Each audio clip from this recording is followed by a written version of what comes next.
उत्तर प्रदेश की 9 सीटों पर उपचुनाव हो रहे हैं और पश्चिम की एक बहुत महत्वपूर्ण सीट मीरापुर में भी इसी इसी चरण में 13 नवंबर को उपचुनाव होना है। पश्चिमी उत्तर प्रदेश की सीट इसलिए महत्वपूर्ण है कि चौधरी जयंत सिंह के भाजपा साथ गठबंधन में जाने के बाद ये सीट चंदन चौहान वहां से सांसद बने बिजनौर से, उनकी जगह सीट खाली हो गई। पहले दौर की एक चर्चा में हम लोग मेरे साथ जो दो वरिष्ठ पत्रकार हैं, श्री रविंद्र राणा जी और राजेश शर्मा जी, ये दोनों मीरापुर विधानसभा के तमाम बिंदुओं पर चर्चा कर चुके हैं। पर आज की चर्चा इसलिए खास है कि ये दोनों वरिष्ठ पत्रकार मीरापुर से लौटे हैं। पिछले कई दिनों तक वहाँ इन्होंने लोगों के बीच में बात की है और अभी शुरुआती चरणों में जो समीकरण है, हो सकता है आने वाले दिनों में भी जब चुनाव चलेगा तमाम बड़े नेता प्रचार में आएंगे, समीकरण बदलते रहें। पर शुरुआती जो दिन है, क्योंकि नामांकन अभी खत्म हुआ है, उस वक्त मीरापुर में स्थिति कैसी है। एक महत्वपूर्ण बात यह है, जैसे कि हमने आपको पहले ही बताया होगा, कि सपा से वहाँ सुम्बुल राणा चुनाव लड़ रही हैं। रालोद ने मिथिलेश पाल को टिकट दिया है। इस बात पे भी चर्चा हुई कि मिथिलेश पाल भाजपा से आई है, पर फिलहाल वो रालोद की सदस्यता ले चुकी हैं।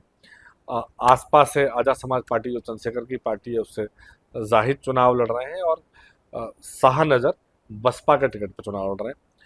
तो राणा जी, रविंद्र राणा जी, आप चूँकि वहाँ होके आए हैं, लोगों के बीच में मिले हैं, और चूँकि उपचुनाव का जो सीन है वो दूसरे चुनाव के मुकाबले थोड़ा सा अलग इसलिए रहता है कि आसपास के इलाके सब शांत रहते हैं, पर जहाँ चुनाव हो रहा होता है वहाँ एक अलग तरह की अंदर अंदर चीज़ें चल रही होती हैं। सरकार स्टेज पे नहीं होती है, तो स्थानीय समीकरण बड़े हावी रहते हैं। अभी प्रथम दृष्टया जो आप वहाँ से लौटे हैं, तो वहाँ का मीरापुर का चुनावी रण है वो कैसा नजर आ रहा है? देखिए, बहुत दिलचस्प मुकाबला मीरापुर में है। और शुरुआत में जब हम बात कर रहे थे, जिस वक्त कैंडिडेट्स डिक्लेयर हुए हुए थे, तब की और अब की जो सिचुएशन है उसमें काफ़ी बदलाव आया है। इलेक्शन की खास बात ये होती है कि हर पल, हर दिन नई लहर चलती है। लहर के भीतर लहर चलती रहती है और वोटर्स का जो सोचने का तरीका है, वोटर्स का जो मूड है, वो स्विंग होता रहता है। और ज़रूरी नहीं है कि जो हालात पिछले 3-4 दिन में हमने वहाँ देखे हैं वो इलेक्शन के टाइम तक बने रहें। लेकिन फिर भी हम ये मान के चलते हैं कि बहुत बदलाव नहीं होता है बहुत सारी चीज़ों में। जैसे अभी जो हम वहाँ देख रहे हैं, शुरुआत में जब हमने देखा तो लगा कि बीजेपी और समाजवादी पार्टी के बीच में सीधी फाइट हो रही है, दो ही हैवीवेट कैंडिडेट्स हैं। लेकिन तब मान रहे थे हम कि शायद बीएसपी और आसपा के बीच में तीसरे और चौथे नंबर की लड़ाई है। अभी जब हम वहाँ घूम के आए हैं और हमने लोगों से बात की, तो हमने इस बीच क्या किया कि अलग अलग गांवों में गए, कस्बों में गए, अलग अलग जाति और धर्म के लोगों से बात की, महिलाओं से, पुरुषों से बात की, अलग अलग एज ग्रुप के लोगों से हमने बात की, अलग अलग एजुकेशनल और प्रोफेशनल बैकग्राउंड के लोगों से हमने बात की। तो इन सब से बात करने के बाद मोटे तौर पे जो तस्वीर उभरती है, उसमें एक बात तो ये सामने आती है कि बीएसपी और आसपा के बीच में जो तीसरे और चौथे नंबर की लड़ाई थी, वो सेटल हो गई। बीएसपी दलितों का जो वोट बैंक है, वहाँ अगर हम डेमोग्राफी की बात करें तो 38% मुस्लिम्स हैं, 38% बैकवर्ड कास्ट हैं और 19% के आसपास दलित हैं और 5-6% के आसपास वहाँ पे फॉरवर्ड कास्ट हैं। तो इस पूरे इक्वेशन में 19% दलित बहुत मायने रखता है। जी। वो जिस तरफ भी शिफ्ट हो जाएगा बल्क में, या उसमें बिखराव होगा, थोड़ा थोड़ा भी जाएगा, तो वो नतीजों को प्रभावित करेगा। तो अभी मोटे तौर पे चंद्रशेखर की उस हिस्सेदारी उसमें बीएसपी के मुकाबले ज़्यादा दमदार दिखाई दे ढाई रही दिन। है। जी। और हमने दलितों से बात भी की इस बारे में। तो जो यूथ है उसका एफिलेशन चंद्रशेखर के साथ ज़्यादा है। उसको लगता है कि बसपा ने उनके इश्यूज को छोड़ दिया है, वो बसपा पीछे चली गई है उस लड़ाई से, जो सामाजिक न्याय की लड़ाई काशी राम जी ने शुरू की थी या जब मायावती शुरू में लड़ती थी। उनको लगता है कि वो उस एजेंडे से हट रही हैं। और चंद्रशेखर में उनकी आस्था इसलिए भी है कि वो अभी युवा हैं, एग्रेशन है उनके भीतर, इन सारे सोशल जस्टिस के इश्यूज पे उनका मूवमेंट ज़्यादा है। और कुछ भी घटना होती है पूरे पश्चिम उत्तर प्रदेश में तो फटाक से पहुंच जाते हैं। तो मायावती जी के साथ एज वाला फैक्टर भी है, दूसरा मूवमेंट का इशू भी है, हर जगह जाना उनके लिए संभव नहीं है, तो ट्वीट हम उनके देखते हैं ज़्यादा। तो वो कनेक्ट उस तरह से नहीं कर पा रही। दूसरा, हमने 60-70-80 साल तक के बुजुर्गों से भी बात की दलितों में, तो उनका भी काफ़ी मोहभंग हुआ इस बीच में। उनको लगता है चंद्रशेखर ज़्यादा बेहतर कर रहे हैं। उनको लगता नई पीढ़ी के सामने लंबा समय है, भविष्य है, और वो लड़ाई वहीं ख़त्म नहीं हो जानी चाहिए थी, जो रिजर्वेशन की लड़ाई है, जो सोशल जस्टिस की एक लड़ाई है। तो वो उस मोर्चे पे दलितों की श्रद्धा, दलितों की आस्था चंद्रशेखर के प्रति हमें ज़्यादा दिखाई दी वहाँ पे। अब डिपेंड इस पे करेगा कि पूरा जो खेल है उसमें 12 कैंडिडेट्स इस समय वहाँ चुनाव मैदान में हैं, और इसे संयोग कहें या प्रयोग कहें, मेरे पास इसकी कोई इन्वेस्टिगेशन की रिपोर्ट तो नहीं है, जी। लेकिन वहाँ पब्लिक डोमेन में एक बात जरूर है कि इन 12 में से 7 मुस्लिम कैंडिडेट्स हैं। अच्छा। और ये लोग कहते हैं वहाँ पे कि बाकी जो कैंडिडेट्स थे उनके पर्चे निरस्त किए गए। अब अच्छा। निरस्त तो प्रशासन आमतौर पे कुछ कमियां होती हैं उसी आधार पे करता है। जी जी। तो अब जैसे सर्विंदर राठी का पर्चा निरस्त हुआ। सर्विंदर राठी समाजवादी पार्टी के नेता हैं मोरना से, और वो बागी होके जो है निर्दलीय के तौर पे पर्चा भरा था उन्होंने, और वो नॉमिनेशन उनका रिजेक्ट हो गया। तो इस तरह के कई और लोग भी हैं जिनका एक प्रभाव है और उनके पर्चे निरस्त हो गए। तो अब ये जांच का विषय है। मेरे पास तो उनके नॉमिनेशन के फॉर्म नहीं है, अगर होते तो शायद हम किसी एक्सपर्ट से उनका एनालिसिस करा के देख भी सकते थे किस बेसिस पे हुए। तो एक चीज ये है, घटनाक्रम ये है। दूसरा, अब जो मुस्लिम हालांकि साथ जब के भी इस तरह की बातें होती हैं ना कि पहले बहुत सारे लोग टिकट भरते हैं, और अल्टीमेटली हमने देखा इसमें भी मुझे लगता है पहले साथ 20 से ज़्यादा लोगों ने टिकट भरे थे, लेकिन जब स्क्रूटनी होते होते वो 10-12 कैंडिडेट ही बचते हैं। तो जिनके भी पर्चे निरस्त होते हैं, ये आरोप लगना भी कई बार बहुत सामान्य रहता है कि वो ये इस तरह की बातें करते हैं कि हमारा जानबूझ के निरस्त कर दिया गया, या एक पक्ष के जानबूझ के निरस्त कर दिए गए। मुझे लगता है अब तो जो चुनावी रण बचा है ये ज़्यादा महत्वपूर्ण है। नहीं, ये तो लगता भी है और ये रियल में होता भी है। जी, इसमें मैं एक फैक्ट आपने बताता तो हूँ आपको। प्रशासन की बहुत लंबे समय तक रिपोर्टिंग की है। निश्चित, मैंने 2012 में देखा, जब 2012 का विधानसभा चुनाव था, तो एक संगठन आया था यहाँ पे, वो 1857 दोबारा, हैशटैग 1857 दोबारा के नाम से उन्होंने मुहिम चलाई। और उनका ये कहना था कि ये भी जो सो कॉल्ड लीडर्स हैं और जो पार्टियां हैं, वो हमारी आकांक्षाओं पे खरा नहीं उतर रही। तो हम इसमें रिफॉर्म चाहते हैं बड़े लेवल पे, और हम यूथ ये चाहते हैं कि ज़्यादा से ज़्यादा लोग कैंडिडेचर फाइल करें और इलेक्शन लड़ें। चंद घरानों के इर्द गिर्द पूरी पॉलिटिक्स घूमती रहती है, और 2 ही पार्टियां क्यों हो डेमोक्रेसी में, या 4 ही क्यों हो, 40 क्यों नहीं हो? तो ऐसे सवाल लेके वो आए थे, और उन्होंने कहा हम कम से कम 100 लोगों को नॉमिनेशन फाइल कराएंगे एक एक सीट से।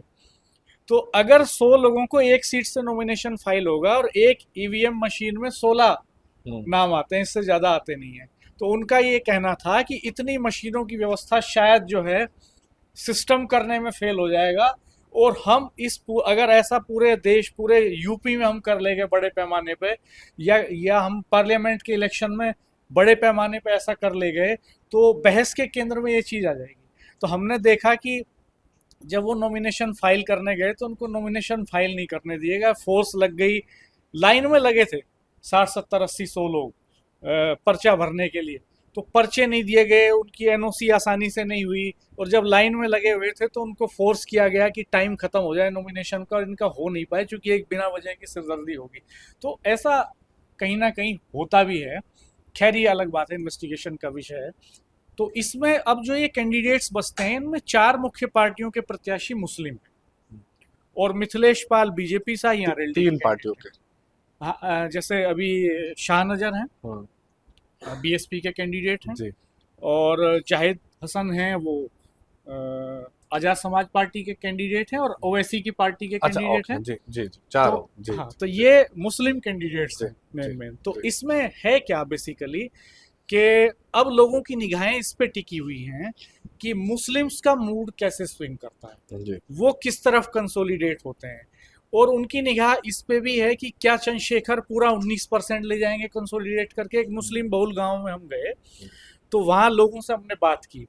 कुछ लोग ऐसे भी थे जिन्होंने, 1-2 लोगों ने कहा कि हम बीजेपी को वोट करेंगे, मुस्लिम्स थे। तो ये चौंकाने वाली बात थी एक तरह। मुजफ्फरनगर में कोई ये बात कहे 2013 के बाद कि हम बीजेपी को वोट करें, तो चौंकना स्वाभाविक था। हम और डेप्थ में गए, घर तक गए, उनके कारोबार तक गए, तो हमने देखा कि वो वहाँ क्रशर चला रहे थे, कारोबारी हैं। तो कैमरा हटा के जब हमने अलग से उनसे बात की, हमने कहा बीजेपी के साथ क्यों जा रहे हैं? उन्होंने कहा कि भाई साहब हमें कारोबार करना है, हम तो कारोबारी आदमी हैं। तो हम बिना वजह की सिरदर्दी क्यों मोल लें। तो एक सेगमेंट ऐसा भी है जो इस वजह से फ्रंट पे कुछ और बोल रहा है और रियल में कुछ और है। जैसे आमतौर पे जो लहर के भीतर लहर वाली बात होती है, वो मैं यहाँ समझने की कोशिश कर रहा हूँ इस एग्जाम्पल से। तो होता क्या है कि इस समय जबरदस्त डिवीजन, जबरदस्त मत भिन्नता है, भांप रहे हैं लोग, और दूसरी तरफ आरएलडी बीजेपी के खेमे में जबरदस्त नाराजगी भी है कैंडिडेचर को लेके मिथिलेश ये पाल के। इस सवाल का जवाब शर्मा जी मैं आपसे लूंगा कि जो मुस्लिम वोटों की बात है, राणा जी ने महत्वपूर्ण बात करी है कि 38% वोट बैंक बहुत बड़ा वोट बैंक है, अकेला वोट बैंक 38%। हालांकि उसके अलावा पिछड़ा अति पिछड़ा भी राणा जी ने बताया, वो भी लगभग इतना ही है। तो मुस्लिम वोटों का डिवीजन तो जो 4 पार्टी हैं जो ओवैसी की पार्टी को जोड़ रहे हैं। लेकिन दूसरी बात जो हमने पहली परिचर्चा में इसी इसी मंच पे की थी कि जो आरएलडी और बीजेपी के बीच का कन्फ्लिक्शन है, और इसको अगर हम, मुझे नहीं पता इसको कैसे जोड़ें, पर अगर कल की बात को देखें, राणा जी इस पे आपके पास दोबारा थोड़ा आऊँगा, पर सवाल अभी से पूछ रहा हूँ कि कल रालोद के दोनों सांसद मुख्यमंत्री के मंच से पे नहीं पहुंचे, उनके नाम की कुर्सियां लगी रहीं, ऐसा भी कहा जा रहा। मेरे पास की कोई पुष्टि नहीं है कि लोगों को, भाजपा के नेताओं ने उनको फ़ोन भी करे, और जब उनसे ऑफिशियली पूछा गया तो दोनों ने अपने कार्यक्रम बता के कहा कि हम, बल्कि राजकुमार सांगवान ने तो ये कहा कि उन्हें जानकारी नहीं दी गई, और चंदन चौहान जी ने कहा कि वो व्यस्त कार्यक्रम में थे। तो ये जो थोड़ा थोड़ा कहीं ना कहीं ग्राउंड पे लग रहा है, ये थोड़ा थोड़ा कितना ज़्यादा है? आप वहाँ से लौट के आए हैं, लोगों के बीच में रहे, तो आप ज़रा इसको बताइए। देखिए सर, जो विधानसभा चुनाव होता है, हम लगातार बहुत सारे चुनाव देखे, बहुत सारे चुनाव में जो कंपेनिंग होती है तो जाते भी हैं, और अलग अलग जो सेगमेंट है उनसे बात भी करते हैं। कल जब हम थे मीरापुर, तो कई गाँव में गए, एक चोरा वाला गाँव है, एक बेहड़ा गाँव है, मोरना है। तो वहाँ हमने अभी तक, जैसे अब यहाँ लगातार चर्चा होती है कि भाई वहाँ आज़ाद समाज पार्टी, बसपा, सपा और कई ऐसे, कम से कम 10-12 ऐसे निर्दलीय उम्मीदवार हैं जिसमें मुस्लिम्स जो हैं वो प्रत्याशी हैं। तो कहीं ना कहीं एक तो ये है कि भाई मुस्लिम बहुत सारे कैंडिडेट होंगे तो ये मुस्लिम वोट बटेगा, चूँकि वहाँ बड़ी संख्या में मुस्लिम वोट जो है वहाँ प्रभावी है। तो कल एक अलग तरह की बात सुनने में मिली, जहाँ यहाँ भाजपा के लोग पिछड़े की बात, अति पिछड़े की बात, जनरल की बात करते हैं, कैटेगरी की, तमाम ये वर्ग भाजपा का है। अभी तक अमूमन हम ऐसा देखते नहीं थे कि उस खेमे में ऐसी बात होती होगी। मुस्लिम खेमे तो कल जब बात हुई तो हम वहाँ बहुत सारे मुस्लिम लोग बैठे हुए थे। हमने उनसे कहा कि क्या माहौल है उपचुनाव का? तो उन्होंने कहा माहौल क्या है? बोले भाई झोजा जाति जो है यहाँ सबसे ज़्यादा तो झोजा है, लगभग 60 से 65 हज़ार वोट हमारी है झोजा जाति की। और जो ये है राणा, उन्होंने रांगड़ शब्द कहा जो वहाँ की भाषा है। बोले रांगड़ तो थोड़े से हैं, हमारी वोट पे ये बार बार विधायक सांसद बनते हैं, इस बार ऐसा नहीं होगा। तो इतने में वहाँ एक दूसरे बैठे हुए थे, बोले धोबी भी इनके साथ ही हैं अतिपीढ़ पीढ़ों में। फिर एक दूसरे बोटे बोले वो सैफी थे, बोले बढ़ई भी इनके साथ हैं। तो हमें लगा, मैं कहा भाई तो इस बार यहाँ भी ऐसा होगा क्या मुस्लिम्स में भी कि भाई पिछड़े, अति पिछड़े और वर्सेस अगड़े अगड़े की बात होगी? बोले हाँ बिल्कुल होगी। तो ऐसा लगा, क्योंकि एक दो लोग कहने वाले नहीं थे, बहुत नहीं, सारे लोग कहने वाले लोग थे, तो ऐसा लगा। जो आम जनता है, आमतौर पे वो, जब हम खबरों में भी देखते हैं तो ये डिवीजन हिंदुओं में तो देखते हैं कि पिछड़े हैं, अति पिछड़े हैं, उसमें ही फिर यादव, जाट, गुजर अलग बढ़ के आते हैं। आमतौर पर मुस्लिम कम्युनिटी के वोट हम इकट्ठे ही लिखते हैं, 40% मुसलमान, 30% मुसलमान। एक दो बार मेरठ के चुनाव में, खासतौर से मेरठ दक्षिण में जरूर हमने शायद मेरे ख्याल से 2012 का चुनाव, 17 का चुनाव है रानी, जब हमने ये पहली बार देखा कि सैफी बिरादरी ने तय करा कि हम सैफी को वोट करेंगे, और कांग्रेस का कैंडिडेट बहुत अच्छा इसलिए भी लड़ गया क्योंकि वो सैफी थे, जबकि वो बाहरी थे, गाजियाबाद के थे, यहाँ के रहने वाले भी थे, पर आमतौर पर मुस्लिम है। लेकिन अगर आप बता रहे हैं नई बात, बाहरी दर्शकों के लिए तो नई बात है कि मुस्लिमों में अगर जो जातियों का डिवीजन है, क्योंकि जो राणा है, सुम्बुल राणा है, कादिर राणा के पुत्र वधू हैं, राणा आमतौर पे राजपूत जाति से, मुस्लिम राजपूत जाति जोड़ा गया है। और जो आप पिछड़े जातियों की बात करें, मुस्लिम पिछड़ों में, उनमें जो आप झोजा जाति कह रहे हैं उनकी, तो अगर ये डिवीजन इस लेवल पे अगर वहाँ है तो मुझे लगता है फिर चुनाव बड़ा रोचक भी इस लिहाज से होना चाहिए। और आप फिर जब धोबियों की बात करते हैं, धोबी में हिंदू धोबी भी है, तो वो कई बार को रिलेट उन जातियों से कर लेते हैं जो मुस्लिम से जुड़ी जाती हैं। तो ये कितना फटाव होगा और इसके इम्पैक्ट क्या होंगे? या ऐसा तो नहीं इसमें कि जब चुनाव थोड़ा सा बढ़ेगा, माहौल थोड़ा मजबूत होगा, तो ये डिफरेंसेस खत्म होते चले जाएंगे? देखो नितिन जी, ऐसा है कि अभी लगभग 12 से 13 दिन चुनाव के हैं। 13 नवंबर का चुनाव है और लगभग 11 नवंबर तक प्रचार होगा। लेकिन आप कल बड़ी आश्चर्यजनक बात ये लगी कि ऐसा हमने अमूमन सुना नहीं। जैसे उन्होंने कहा, उन्होंने ये भी कहा कि आप ये बताओ, वो हमसे सवाल कर रहे थे, उन्होंने हमसे सवाल किया कि आप एक बताइए कि कादिर राणा अगर क्या मुस्लिम वोट से हम विधायक बन जाएंगे? बोले कोई एक कास्ट दूसरी चाहिए। उन्होंने एग्जाम्पल दिया, कादिर राणा साहब का एग्जाम्पल दिया। बोले जब वो विधायक बने थे मोरना से, क्या अपने बल पे बन गए थे जब वो रालोद का वोट उनके साथ था? तो उन्होंने कहा कि हमारे साथ दलित वोट है और चंद्रशेखर आज़ाद के पास में दलित वोट बड़ा है, इसलिए दलित और मुस्लिम का होगा, हम लोग देंगे। तो मुझे लगा कि इसका मतलब कहीं ना कहीं चर्चा होगी, गहनता चर्चा हुई होगी, तभी ये लोग इतने कॉन्फिडेंस से बात कर रहे हैं। तो अगर ऐसा होता है जैसा उन लोगों ने बताया कि भाई अगर उस वर्ग में भी अगड़े पीछे की बात होगी, और ये भी बताया उन्होंने कि यहाँ अगड़े तो बहुत कम है, सबसे ज़्यादा मुस्लिम में पीछे ही है। उन्होंने कहा कि ये जो जो जाति है जिसका मैंने नाम लिया अभी, बोले ये सबसे ज़्यादा है, और जाहिद हसन इसी बिरादरी से हैं। तो हम लोग इसलिए जीत की तरफ हैं क्योंकि हमारे साथ बड़ी संख्या में दलित वोट है। हमने कहा भाई बसपा भी तो चुनाव लड़ रही है। बोले नहीं जी बसपा तो सिर्फ भाजपा रालोद को जिताने के लिए है। मतलब ऐसा परसेप्शन है, हालांकि अभी इस पे कोई मोहर नहीं लग सकती, इसको कोई प्रमाणित नहीं कर सकते। अभी तो बहुत सारी बात होंगी क्योंकि ये इलेक्शन साइलेंट है। हम देख रहे हैं कि लगातार कहीं, हालांकि पोस्टर तो अब लगते नहीं है कहीं भी, लेकिन जैसा हम लोग देख रहे हैं कि गांव में इसको लेकर बहुत ज़्यादा चर्चा नहीं है। जब हम लोग बात करते हैं तो लोग कुरेदते हैं। ना ऐसा माहौल है कि भाई बहुत ज़्यादा हमें ये सब वो आम लोग हर आदमी बता रहे हैं। ऐसे भी कई लोग मिले, उन्हें ये नहीं पता था कि चुनाव विधानसभा का है, लोकसभा का है। जब महिलाओं से बात करते हैं वो बोली मोदी जीतेंगे, उन्हें इस मामले में नहीं पता था कि कौन है। तो हमें लगा कि अगर ऐसा है, अगर इस वर्ग में भी अगड़े पीछे की बात है, तो चुनाव का जो समीकरण है वो कुछ और है। आप देखो, जब मेंबर ऑफ पार्लियामेंट का चुनाव हुआ तो लगातार चर्चा होती थी, लगातार बहस होती थी टीवी चैनलों पे, अखबार के दफ्तरों में, कि वहाँ कौन कौन मुकाबले में है। तो तब लगता था कि बहुत सारे लोगों की राय थी कि चंद्रशेखर जो कि इंडिपेंडेंट थे वो मुकाबले में नहीं थे। मुकाबला कई बार भाजपा और जो इंडिया अलायंस के जो सपा के प्रत्याशी थे उनके बीच में मुकाबला होता था। लेकिन जब रिजल्ट आया तो रिजल्ट चौंकाने वाला आया। 1,51,000 से वहाँ चंद्रशेखर आज़ाद जीत कर चले आते हैं इंडिपेंडेंट। तो जिस तरह इस बार चुनाव हो रहा है, तो अभी ये कहना मुश्किल है कि चुनाव का परिणाम कहा जाएगा, लेकिन ये जरूर है कि चुनाव बहुत रोचक मोड़ पर आ गया। और जिस अंदाज में चंद्रशेखर आज़ाद नगीना में चुनाव लड़े, बिल्कुल उसी अंदाज में, उसी पैटर्न पे वो मोरना में चुनाव लड़ रहे हैं, सॉरी मीरापुर में चुनाव लड़ रहे हैं। और अब हम बताएं कि कल जैसे बात की तो वहाँ कुछ दलित थे बुजुर्ग, तो हमने मेरे ख्याल में एक दलित थे, उनका गांव वहाँ से मोरना से लगभग 10-15 किलोमीटर दूर होगा। लाठी के सहारे आए, लगभग उम्र होगी 75 के आसपास। तो उनसे पूछा, जब उन्हें बुला के पूछा कि आप तो यहाँ अम्बेडकर समाज, आज़ाद समाज पार्टी के उसमें आए हो, तो उनसे पूछा गया कि जब आप जवान थे आपने पहला वोट किसे डाला? तो उन्होंने कहा कि पहला वोट तो जब हम जवान थे तो पहला वोट कांग्रेस को डाला, कांग्रेस को लगातार डालते रहे। और जब काशीराम जी का वो आया 1990 के बाद में, फिर हम बहन जी को वोट डालते रहे। तो मैंने कहा अब क्या होगा? बोले नहीं, ये चंद्रशेखर नया लड़का है और ये सुख दुख में शामिल होता है, ये लड़ाई भी लड़ रहा है। तो दोनों ने अपनी बात कही। तो कहीं ना कहीं देखो, ये तो है, ये तो लगा कि यहाँ कुछ ना कुछ माहौल तो चेंज होगा, और जो अभी तक चुनाव हुए हैं उसके अलग रिजल्ट यहाँ आने वाले हैं। बहरहाल इतना जरूर है, फिलहाल कल क्या हो जाए वो तो अलग बात है, क्योंकि जब नेता बयान देते हैं तो बहुत सारे बयानों में ऐसा होता है, कई बार पता चला कि माहौल किसके पक्ष में है, और चुनाव से एक दिन पहले कुछ ऐसा बयान दे दिया, वो रात रात में बयान से सब माहौल बदल जाता है। फिलहाल हमें ऐसा लगा, जो चर्चा थी अब तक, हम लोग कहते थे कि मीरापुर में मुकाबला भाजपा, रालोद गठबंधन और सपा के बीच है। लेकिन अब जैसे हम ग्राउंड में घूम के आए, हमने देखा, बहुत सारे लोगों से बात की, संवाद भी बहुत सारे लोगों से हुआ, तो अभी फिलहाल हमें ऐसा नहीं लग रहा कि मुकाबला इन दोनों का होगा। हमें लग रहा है कि मुकाबले में कहीं ना कहीं आज़ाद समाज पार्टी मुकाबले में है।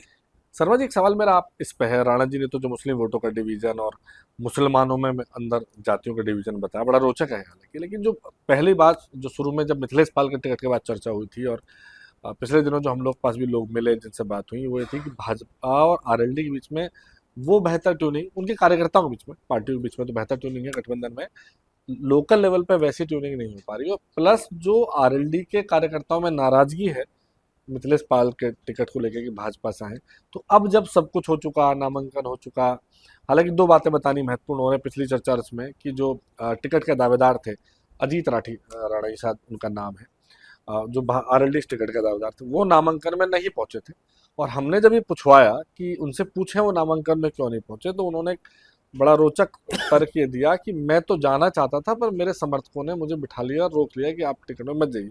यानी कि ग्राउंड लेवल पे थोड़ी बहुत नाराजगी जैसे पहले थी। अब जब आप वहां से लौट के आए हैं, लगभग एक सप्ताह के आसपास समय इस बात में हो गया, तो क्या ये नाराजगी घटी है? क्या अभी इसमें मान मलवन की गुंजाइश है? और जो नेता है वो किस तरह से लोकल लेवल पे काम कर रहे हैं, इसका जवाब मैं आपसे चाहूँगा। देखिए सर, ऐसे बहुत सारे जो जो सीनियर लीडर हैं, जो बीजेपी के भी हैं, अलग अलग कास्ट के हैं, वो इस बात का भी उनके अंदर कहीं ना कहीं गिला है कि वो नामांकन में उन्हें यही नहीं बताया गया कि आपको नामांकन में आना है। वे लोग जिनका अपना वजूद है। अब मैं बताऊं कि जैसे हरपाल सैनी सैनियों के बड़े नेता हैं, वो एमएल से रहे हैं, कई बार चुनाव लड़े हैं मजबूत। जब ये सब नामांकन हुआ, उन्हें यही नहीं बताया गया कि भाई आपको नामांकन में आना है। तो आप बताओ कि स्वाभिमानी जो नेता है, जो स्वाभिमानी लोग हैं, वो ठीक नहीं, है, अब वो नेताओं पार्टी का के, स्वाभिमान पे हम अलग चर्चा है करेंगे। ना, कैसे चले जाएंगे। नेताओं का दूसरा क्या स्वाभिमान, है, देखो, जी, जैसे मान लिया कल मोरना में मीटिंग हुई, ये तो अलग बहस वो का अलग मुद्दा है, बात है। नेताओं का स्वाभिमान वो होता अलग बात है कि सरविंदर राठी वो सपा में थे, लेकिन कल जो फार्म हाउस पे मोरना में मीटिंग हुई, उसमें ठीक ठाक लोग थे।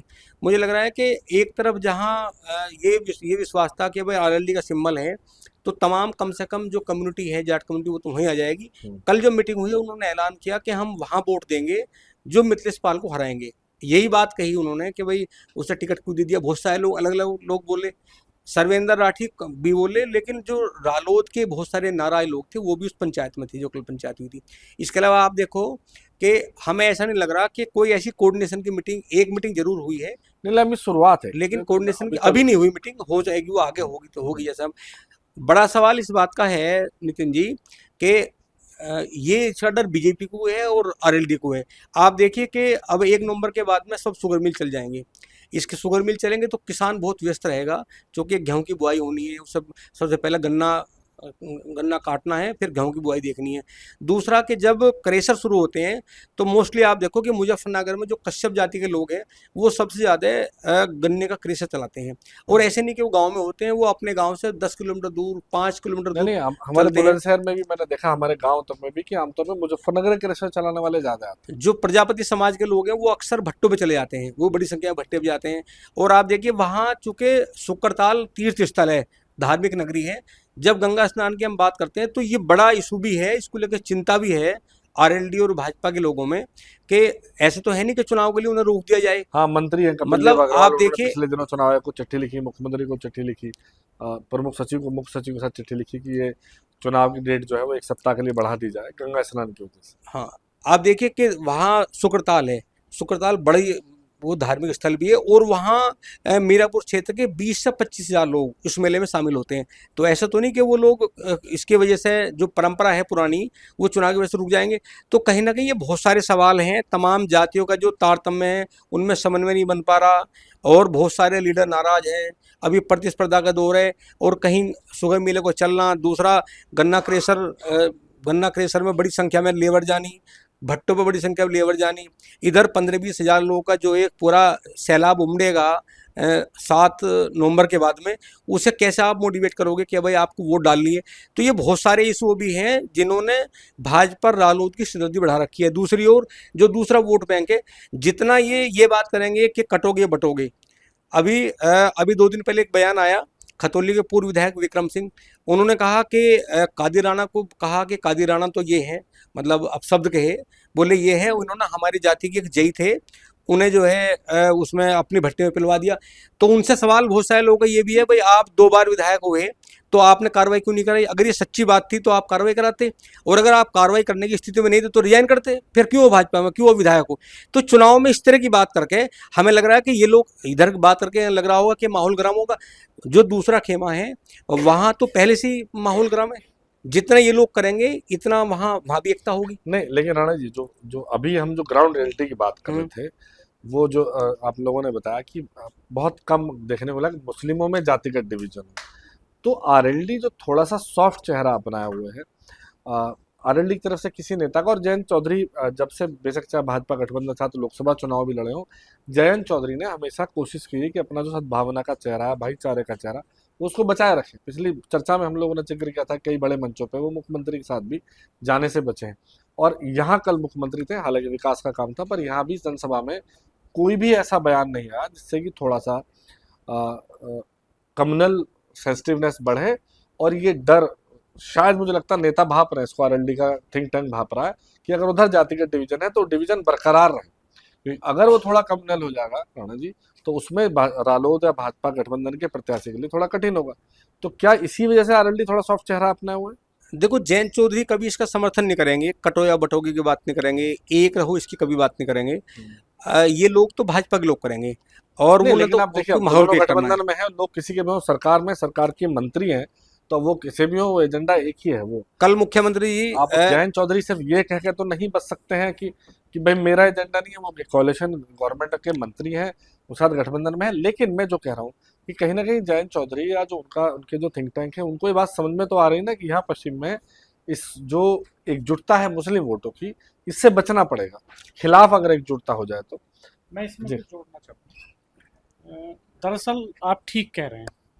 रियलिटी क्या है कि ये जो पूरा इलेक्शन है, इसमें पोलराइजेशन अभी तक हमें कहीं फील नहीं हुआ। दोनों तरफ से ही फील नहीं हुआ। दोनों तरफ से ही। जी। और दोनों तरफ से इसलिए फील नहीं हुआ कि आरएलडी और बीजेपी को मुझे अभी के हालात देख के लगता है कि उसकी बहुत ज़रूरत नहीं है पोलराइजेशन की, उससे उनको नुकसान होगा, ये बात उन्होंने भांप ली है।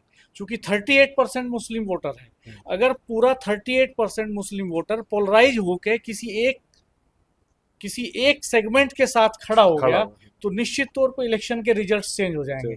तो वो इस बात को भांप रहे हैं और वो ये चाहते हैं कि जो कास्ट डिवीजन मुस्लिम्स के बीच में है, ये बना रहे। दूसरा, उन्हें इसकी ज्यादा जरूरत इस वक्त मीरापुर में इसलिए भी नहीं है कि जो मोस्ट बैकवर्ड कास्ट है वो बीजेपी के साथ मजबूती से खड़े हैं। कैंडिडेट बीजेपी से आई हैं, तो पाल समाज को इसका गौरव है कि भाई हमारी जाति से कैंडिडेट हैं।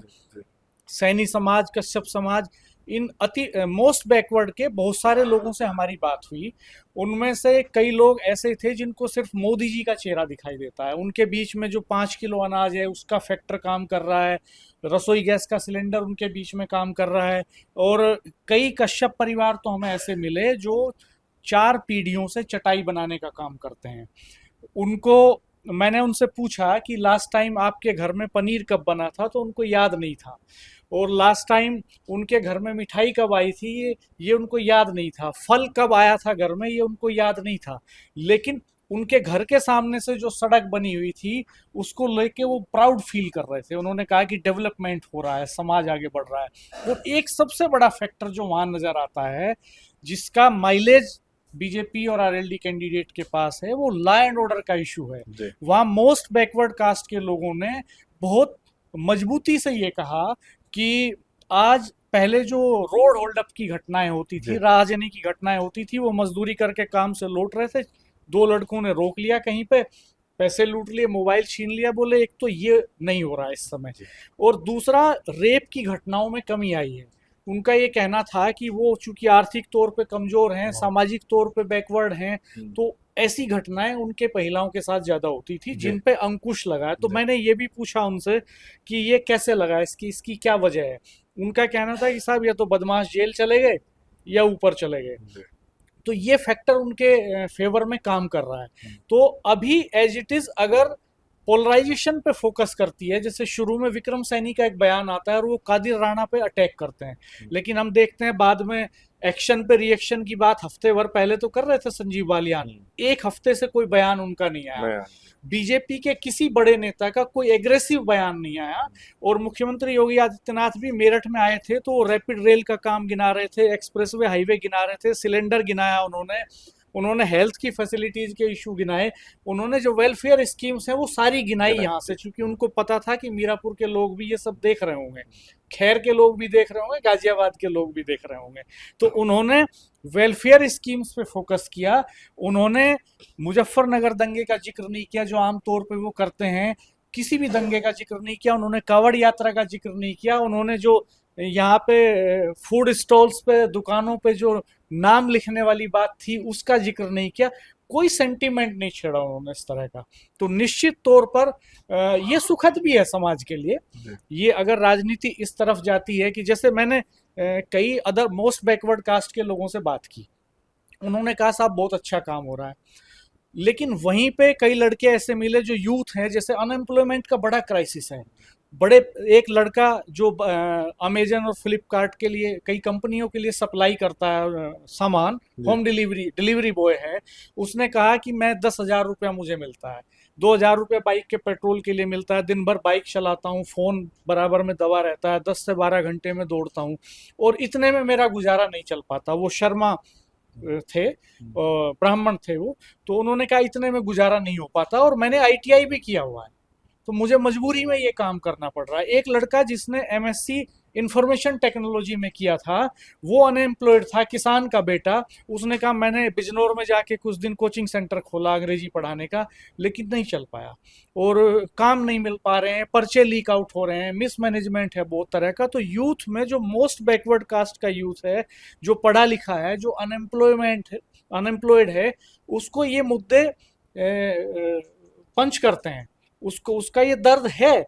लेकिन जब वो बुजुर्गों की बात पे आता है तो उन अदर बैकवर्ड कास्ट के जो बुजुर्ग हैं वो इस बात से खुश हैं कि लॉ एंड ऑर्डर बेहतर है, उसको नहीं, ये उनको तो राहत खैर मिली। इसका मतलब तो बधाई देनी चाहिए पश्चिम की जनता को, मीरापुर के अगर लोकतंत्र के में लोग इतने मुद्दों को ले सजग रहेंगे कि जहाँ अच्छा काम हो रहा है वो उसकी तारीफ कर रहे हैं और जहाँ उनको लगता है कहीं कुछ कमी रह गई है तो उसकी आलोचना भी कर रहे हैं। खासतौर से पश्चिम उत्तर प्रदेश में जहाँ हम अब तक के जो चुनाव हैं कम्युनल चुनाव ही देखते आए हैं, कम्युनल एजेंडे पे होते हैं, अगर वहाँ नीचे नीचे इस तरह के मुद्दे भी हैं कि लोग तारीफ भी कर रहे हैं और आलोचना भी कर रहे हैं, तो मुझे लगता है ये लेकिन एक बेहतर बात और कहते हैं कई बुजुर्ग, हम्म, वो ये कहते हैं, उनका एक दर्द है, ये मीरापुर सीट पहले मोरना थी जी, और जब से मोरना सीट बनी तब से लेके आज तक की हिस्ट्री में सिर्फ 2 लोग ऐसे हैं जो मीरापुर विधानसभा क्षेत्र के रहने वाले हैं, बाकी अच्छा, सब बाहरी लोग बने और पैराशूट कैंडिडेट्स बने, बहुत सारे तो आए, लड़े, जीते और गायब हो गए। तो ये दर्द उनका था कि साहब जीतने के बाद कोई नहीं आता है यहाँ। जी।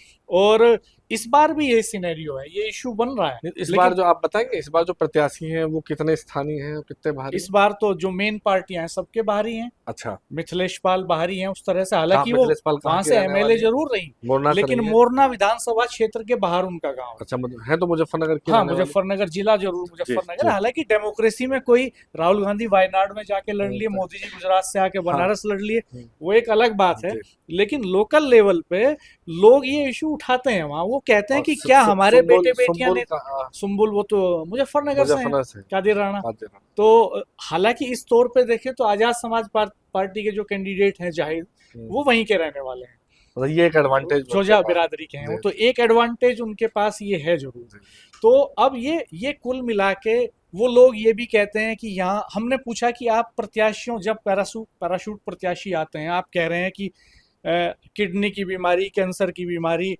और दिल की बीमारी, गंभीर बीमारियों के इलाज की सुविधा नहीं है। एक बुजुर्ग ने तो ये तक कहा कि यहाँ से जाना पड़ता है ऋषिकेश एम्स में, पीजीआई जाना पड़ता है मरीजों को, और वहां से जिंदा नहीं लौटता आदमी, आके अंतिम संस्कार ही करना पड़ता है। ये दर्द भी था।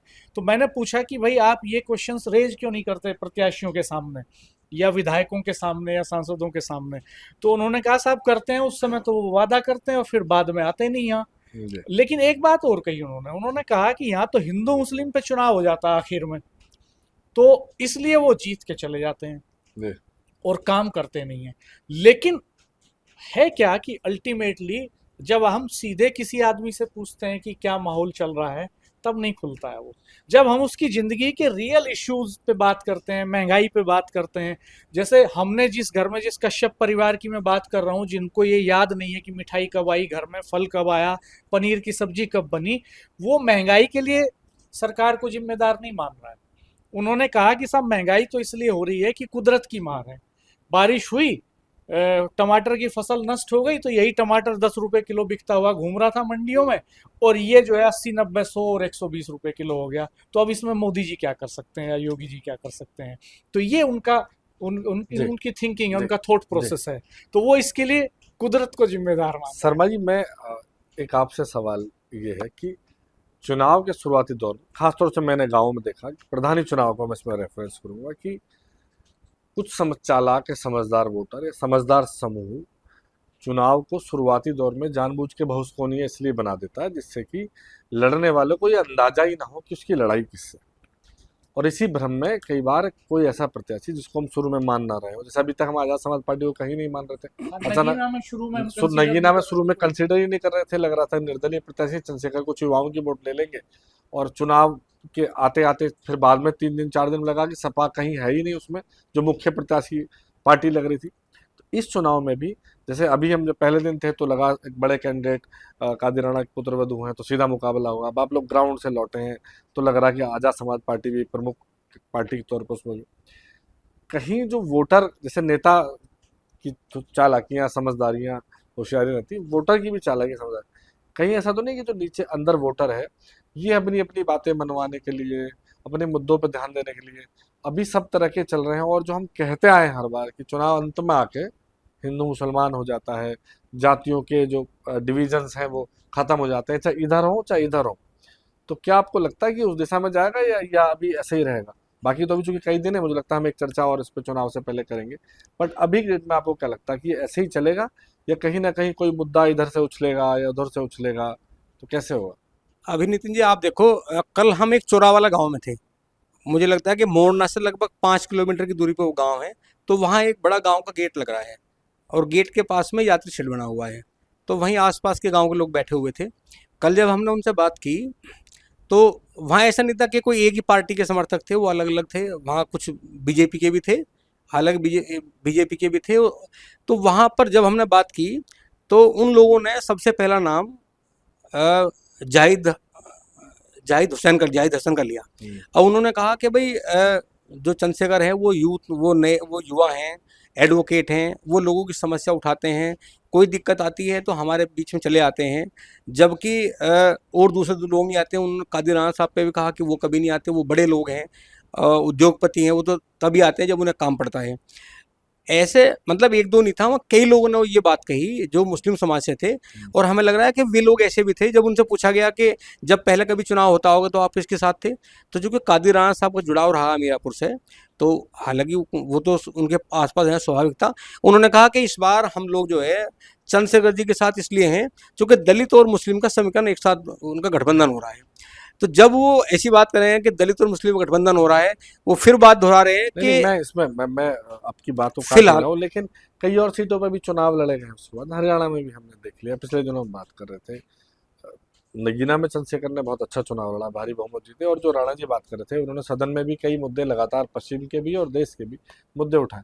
लेकिन क्या जो हम अभी बात करें, क्योंकि हम जिस आज चर्चा में बैठे पिछली चर्चा से एकदम से अचानक बदला हुआ रुख है आप दोनों का, आप चूंकि ग्राउंड से आए, मैं उसको काट नहीं रहा हूँ। लेकिन मैं ये जानना चाह रहा हूँ कि ये जो वोटर की जो समझदारी, इसको मैं कह रहा था कि हम जो वहाँ पे कुछ और रखते हैं और अल्टीमेटली आते आते बाद में, तो क्या दो संभावनाएं मुझे भी नजर आ रही है। एक तो ये कि दलित मुस्लिम कॉम्बिनेशन में चंद्रशेखर के साथ जो नगीना में अगर ऐसा हुआ तो मुझे लगता है कि चुनाव बिल्कुल ही अलग उसमें चला जाएगा और शायद एक एडवांटेज पे अपने आप आज़ाद समाज पार्टी आ जाएगी। लेकिन चूंकि जो बाकी बसपा का कैंडिडेट भी मजबूत कैंडिडेट हैं, बसपा दलितों की बड़ी पार्टी रही है, वहीं उधर सपा से कादिर राणा बड़े राजनीति के खिलाड़ी हैं, उन वो सब भी ये देख रहे होंगे, सब चल रहे होंगे। तो जो संभावनाएं पत्रकार होते हैं कि अब ये चुनाव आने वाले दिनों में इसमें कैसी पलटियां लगेंगी? मुझे ऐसा लग रहा है जैसे अभी राणा जी ने कहा, कल मुख्यमंत्री जी मेरठ में आए और मुझे लग रहा है कि चंदन सिंह चौहान और डॉक्टर राजकुमार सांगवान उस मंच पर शायद इसलिए नहीं बैठे होंगे कि कभी मुख्यमंत्री जी वो कटोगे या बटोगे की कोई इस तरह की बात कर दें, मतलब उन्हें लगा होगा। और ये इसीलिए आप देख रहे हो कि नामांकन से पहले बहुत सारी बात हुई। बुढ़ाना का जो प्रकरण हुआ तो संजीव बालियान जी जो कहा कि भाई अधिकारी सुनते नहीं है, अगर इस तरह का एक्शन होगा तो रिएक्शन हालांकि लेता हूं। नामांकन के उसके बाद से बाद एकदम से में शांत हो अभी गया तक सब। उसके बाद में अभी तक किसी भी बीजेपी के लीडर से कोई ऐसी बात नहीं सुनी। अगर हम विक्रम सिंह को छोड़ दें, जो विक्रम सैनी उन्हें छोड़ दें, तो किसी भी जिम्मेदार बीजेपी के नेताओं के मुंह से हमने ऐसी बात नहीं सुनी जो जिससे आक्रामकता होती हो या इस तरह का विद्वेष भाव फैल रहा हो। अभी तक तो हमें लग रहा है जैसा हमने कल देखा, फिलहाल ग्राउंड में ये है, बाहर से चाहे अलग कुछ भी बात हो, फिलहाल हमें ये लग रहा है कि मैं तो इसलिए विश्वास करूंगा क्योंकि नगीना जब चुनाव था तो हमने विश्वास नहीं किया था। जो थ्योरी हाँ, थी नगीना विधानसभा की, वो उपचुनाव, वो लोकसभा की। लेकिन नगीना में भी शर्मा जी जो स्थानीय पत्रकार थे अगर उनकी मान ले तो राणा जी आप भी इस बात से इत्तेफाक रखेंगे कि आखिर के चुनाव आते थे 3-4 दिनों तक ये आभास लोगों को हो गया था कि चंद्रशेखर बहुत मजबूती से आगे चल रहे हैं। और वोट डलने वाले दिन तो ये बात क्लियर हो गई थी कि मुकाबला बीजेपी और चंद्रशेखर के बीच है, ना कि सपा या बसपा वहाँ मैदान में है। शुरुआती दौर में जरूर चला था कि चंद्रशेखर नए हैं, युवा हैं, कुछ युवाओं की वोट काट लेंगे। मुस्लिमों का बिल्कुल समर्थन उनके साथ शुरुआती दौर में नहीं दिख रहा था। बीच में उनको सुरक्षा मिली तो उस पर भी अलग अलग तरह के सवाल उठे। लेकिन ये बात जरूर है कि जो जो वहाँ हमारे साथी पत्रकार भी हैं, अमर उजाला से जुड़े साथी पत्रकार भी हैं, उन सब ने ये बात स्पष्ट चुनाव के आने तक कर दी थी कि चंद्रशेखर मुकाबले में आ चुके हैं और संभावना जताई थी कि वो जीत सकते हैं।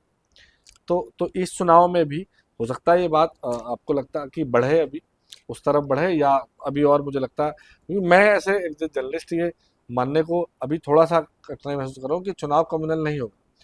इसको जिस भी पार्टी को इसमें लाभ होगा, पार्टी में जिस भी पक्ष को इसमें लाभ होगा, पार्टी सब तो गलत है, चाहे वो इस पक्ष का उस पक्ष में, वो कम्युनल कराने की कोशिश जरूर करेंगे। देखो ऐसा है नितिन जी, जिस अंदाज में वो जो दलितों में जो आरक्षण का वर्गीकरण का मामला है, वो इतने प्रेम के साथ में कूल माइंड से दलितों के बीच में अपनी बात रख रहे हैं, और जो मुस्लिम्स के मुद्दे हैं उन मुद्दों को बिल्कुल बेहद संजीदा तरीके से अगर वो हम उठा रहे हैं, 2000 साइलेंट तरीके से। विधानसभा के चुनाव को राणा जी इसमें रेफरेंस में लें, 2022 को चुनाव, लोकसभा में हालांकि अलग तरह से नतीजे आए, दलितों ने अच्छी खासी संख्या में भाजपा को वोट दिया। उनकी जो स्कीम्स हैं, चाहे वो राशन की हो या दूसरी हो, और भाजपा की जीत में जैसे रानी लॉ एंड ऑर्डर का एक महत्वपूर्ण रोल है, इस बात का रोल भी है कि दलित वोटर भी अच्छी खासी संख्या में भाजपा को मिले। जब हरियाणा में सरकार बनती है, इस बार तीसरी बार सरकार बनती है, नायब सैनी मुख्यमंत्री बनते हैं, तो वो एक कानून पास कर देते हैं, वो आरक्षण में वर्गीकरण वाला है ना। हो सकता है कि वो हरियाणा के उस पर लिया हो, लेकिन चंद्रशेखर उसी इशू को कि देखो हरियाणा में सरकार बनी और जो दलितों का आरक्षण उसका किस तरह वर्गीकरण किया गया, इस बात को लेकर वो बहुत साइलेंट तरीके से अपना काम कर रहे हैं। और मुझे ऐसा लगा कल अगर हम 2-4 लोगों से बात करते तो शायद विश्वास ना होता, हो सकता है कि इनके लोगों, लेकिन हमारी बहुत सारे लोगों से बात हुई, और जब लगा, हालांकि अच्छा भी लगा कि जब चुनाव हो, चुनाव सांप्रदायिक आधार पर नहीं होना चाहिए, चुनाव ऐसा मैंने होना पहले चाहिए कहा कि कि जनता शांति के साथ कोई हो। बधाई हो कि जनता पर मुद्दों पे मैं बात। इसलिए विश्वास कर सकता हूँ कि अब या तो उन्होंने अपने एक्सपेरिमेंट को लिया हो, चंद्रशेखर आजाद ने नगीना के एक्सपेरिमेंट को लिया हो, और उसी से ये सोच रहे हो कि वो जो चूंकि उसमें उन्हें सफलता मिली है कि उसी अंदाज को यहाँ जो उकेरा जाए। तो फिलहाल कल तो हालांकि आश्चर्य भी हुआ जब ये सब बात सुनी, तो मुझे लगता है कि अभी देखो आरएलडी की ओर से कोई आक्रामकता का भाषण नहीं आएगा।